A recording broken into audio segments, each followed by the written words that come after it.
Rico's never gonna quite feel totally vulnerable. He is the strongest, most amazing action hero out there, but this time in Just Cause 4, he has met his match. What we set ourselves out to do was to ground the game a little bit more, and Rico is obviously a big part of that.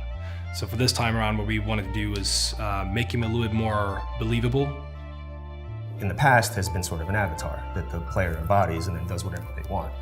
But in a modern setting, in modern times, characters need to have more depth, more complexity. So we've been able to see a little bit more of Rico, this new chapter of his life, what's going on, what are his motivations. He's looking a little rough around the edges, so we're here to find out what is going on with Rico and why is he here in the world of Solis.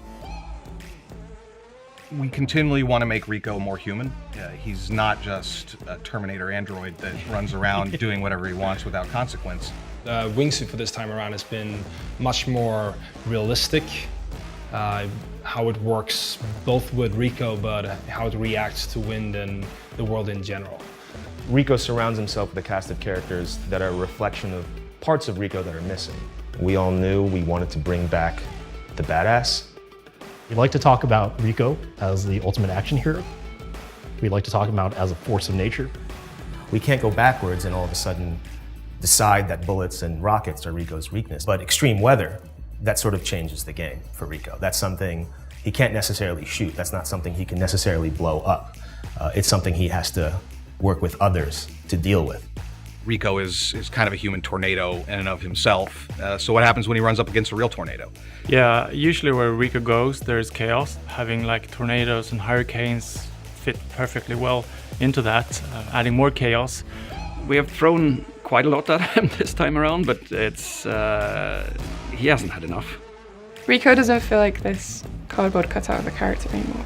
Like, he doesn't feel like just your mid-30s action hero. When you look at sort of the action hero pantheon, I think the coolest thing that you can possibly do is see them kind of fall on their ass or get their ass kicked at least once or twice. At the end of the day, he's still an action hero. There's definitely an archetype inherently within that.